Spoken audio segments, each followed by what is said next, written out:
All right, so I have my image and I have my matrix. When you're printing reductive, you have to know what size of paper you're working with. So we are printing on 9 by 12, and your matrix has to be slightly bigger than your paper. So you can see I have a small border all the way around. So what we are going to be making is called a registration system. And this lets us line up every single layer that we are printing so that in the end they're sitting nice on top of each other and nothing is kind of out of place. So now that I know my paper is 9 by 12 and my image obviously will fit on it something like that, what I have to do is make a 9 by 12 square on the matrix. So this one is 9.5. So it'll be a 1/4 inch on each side. So I'm gonna mark that 1/4 inch, 1/4 inch on the top and the bottom. And I'm gonna draw a line connecting those two marks.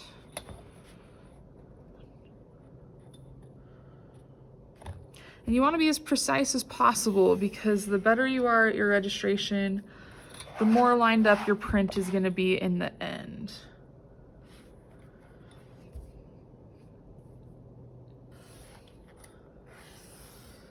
Okay, so I have, if I measure between my lines, 9 inches. Okay, now I need to get 12 inches this way. So this is 12.5, so it's going to be the exact same, 1/4 inch on each side.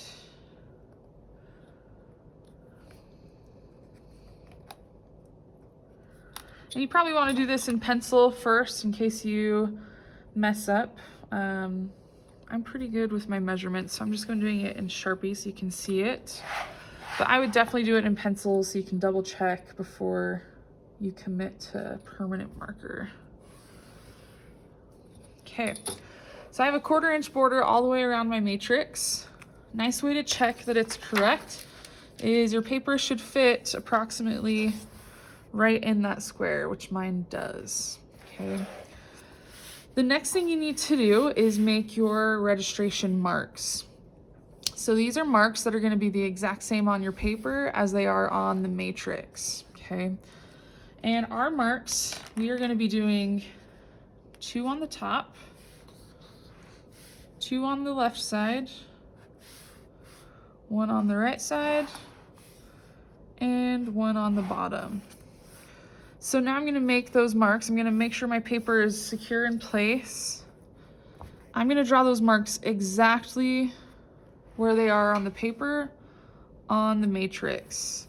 And again, you really need to be cautious that you're not moving the paper around and that you're making the marks consistent. So they need to be lined up here before you mark them elsewhere. So mine actually shifted a tiny bit, so I'm going to move it back. Okay. 2 marks up here. 1 mark right here. And before I make this last mark, I'm making sure I'm all lined up. 1 at the bottom. Okay. So your matrix should look something like this now. 2 in this corner, 1 on this side, and 1 on this side. So now, after I've carved and I'm ready to print, every time I put a piece of paper down, I'm going to line those marks up, and I'll show you that when we get to the printing demo. After you've done it on your matrix, you're going to take your other papers, and you're going to, in pencil, put each one on here. Hold it very carefully and draw those same marks on the paper. You don't want to do this in Sharpie because it'll bleed through and it just looks sloppy. So I'm just doing it in pencil, and make sure, again, I'm holding the paper secure so it's not shifting around. Marking all 4 marks. So all of my papers will eventually have these registration marks as well. All right, so I have my drawing done on tracing paper. I have my matrix. It has my registration marks on it. Now I'm ready to transfer the image. We did it on tracing paper because if this is how I want it to look like in the finished product, I'm going to flip it over and that reverses my image for me. It's especially important for anything that has words or numbers because again, if you don't flip it, it will print backwards. So we are flipping our image this time. Now I can put it on my matrix where my registration marks are. And I'm gonna tape it down really well so it's not gonna move around. So I'm gonna tape probably this corner, make sure it's nice and smooth. Tape down this corner. And then after I've put some transfer paper in there, I'll tape down these corners as well. So remember, you're gonna use one piece of transfer paper. You'll notice it's really small compared to my image. That's okay, because I can always move it around to trace where I need to. So it goes dark side down against the matrix. I'm gonna start probably with the head of this fish. So make sure it's under there. And now, just so it's not gonna wiggle around, I'm gonna tape down probably one thing on this side.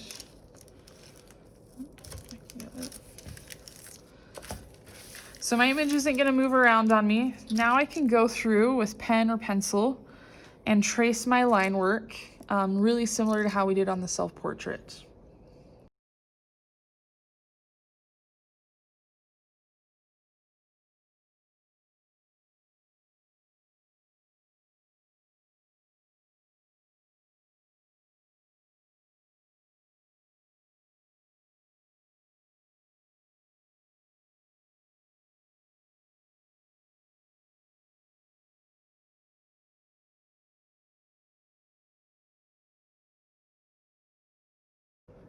All right, so I have transferred my image. You'll notice that the image I transferred is really, really bare bones compared to what my final print is going to be. I personally like to just trace the major lines, which you can see here in blue. The reason I do that is because I know I'm going to have to go over these lines in Sharpie. So I'd rather just freehand draw all of my hatching and some of these trees directly onto the matrix. If you felt more comfortable literally tracing every single cross-hatching line or every little detail, you certainly can do that with transfer paper. Just know that you're gonna have to eventually go over it in Sharpie again because this transfer carbon will eventually rub off and wash off. And we're gonna be washing our matrix in between carving it this time. So this does need to be done in Sharpie. So I'm gonna go through and redo my line work, my hatching, cross hatching, and all the details with my Sharpie now.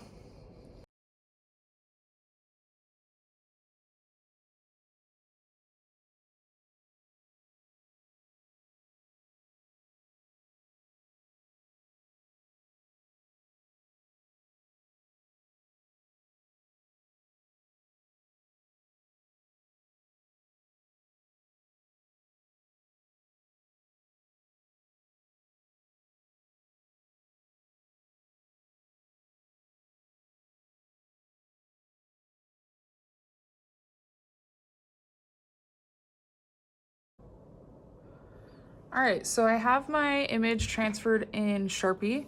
I've colored this just to kind of get an idea of what I want my print to look like, what's gonna be white and what's gonna be in color. So the first thing I'm gonna go through and do is carve away everything that's gonna be white. In this case, it's the background and the eye. I want everything else to be color or black. So I'm gonna go through, carve this entire background and this little bit of the eye, and then I'll be ready to print my first layer.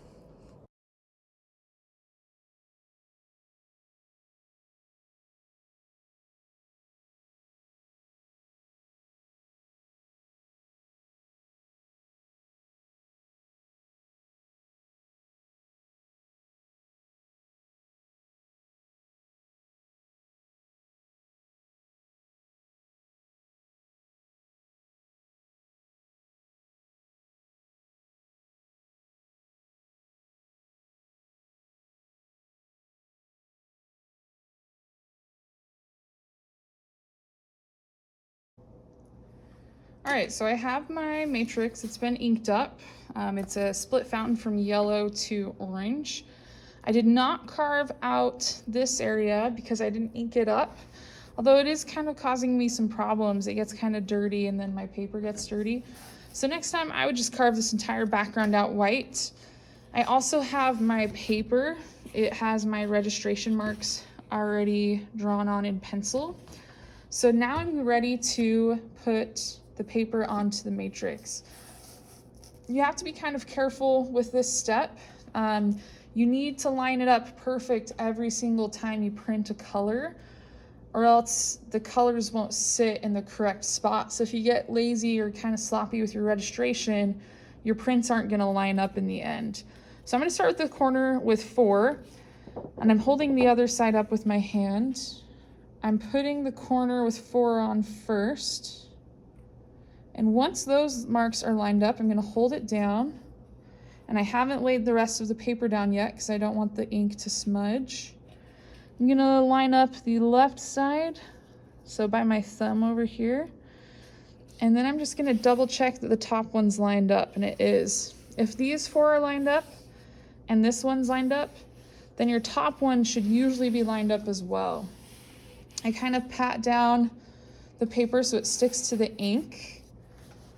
Now I'm going to put this piece of, it's map board, but we're gonna call it a tympan, and that makes it so that the texture on the roller doesn't print on the paper. You also have to be careful when you're putting the tympan down. If you just plop it down, air will get underneath your paper and it'll move. So we're just gonna put this down on one side and gently roll it on. Now I'm gonna hold my matrix so that it doesn't move, and I'm slowly rolling it through the press. Once it's caught the roller, I can let go and continue to roll it to the other side. Okay, once it's through, I can take off the tympan, and my paper should still be lined up. If you notice that it's drastically moved, then you probably put your tympan down too quick. So now you can take off your paper and you have the image. You'll notice that my Sharpie bled through. This ink likes to draw the Sharpie out. It's not a huge deal because eventually I'm going to be printing a dark color where there's Sharpie anyways, and it'll cover it up. But again, you need to be careful each time you line it up so that it lines up in the end. All right, so here is my first layer of printing done. Next to it is my sketch that I'm referring back to, so kind of my master. So now what I need to do is carve away what I want to stay the color, and everything else is going to be black. So if we're looking at my matrix, my Sharpie's on here. Essentially, I'm going to carve away everything that is not in Sharpie. You can tell that my Sharpie is faded a little bit, so if you need to, you can go through and redraw it. I can still see it pretty well. I might go through some areas and re-ink it. That's just from the ink kind of washing it out. When you are ready to start carving again, you're just gonna take some paper towels and some of this green spray. You're just gonna spray the paper towel. Do not spray your linoleum because it soaks it up. But you're just gonna kind of take off the ink that's on the surface. There shouldn't be a ton. That's about all that's coming off.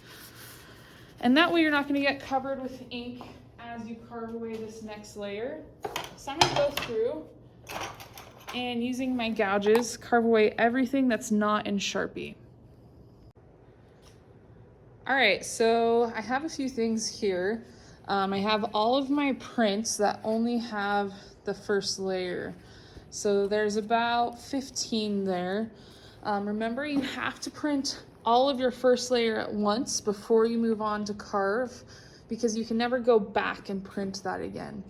So after I printed my first layer, I went through and carved what I wanted to stay that color.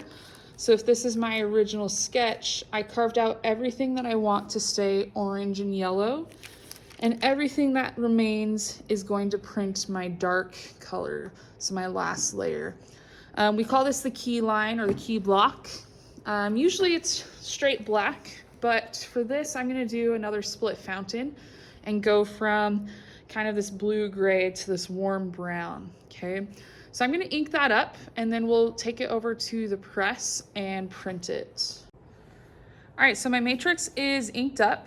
I'm ready to take one of my prints over and print again. I always print with starting my worst prints. So you can see this one has some smudges on there. I'd rather mess up on one of my bad prints than ruin one of my good ones. So I always arrange these from worst to best, and hopefully by the end you've fine-tuned it enough that your prints all turn out really good. So we're gonna head over to the press and line this up using our registration and print the second layer. All right, so here is my matrix. It's ready to go.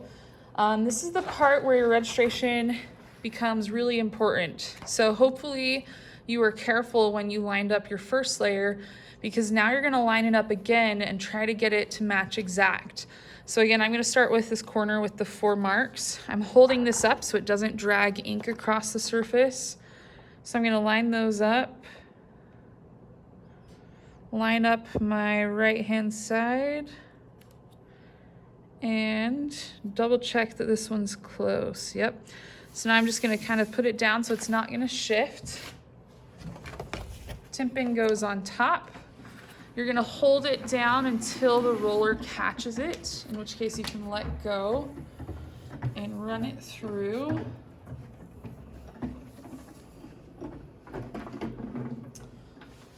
Take the timpin off. And then let's see how well it lined up. Awesome. So there is my finished print. So I have the orange layer underneath, the blue and brown layer on top. You'll notice that the images line up exact. There's no weird offset printing. The more careful you are with the registration system, the more likely your prints are to line up. But again, you have to line it up careful every single time.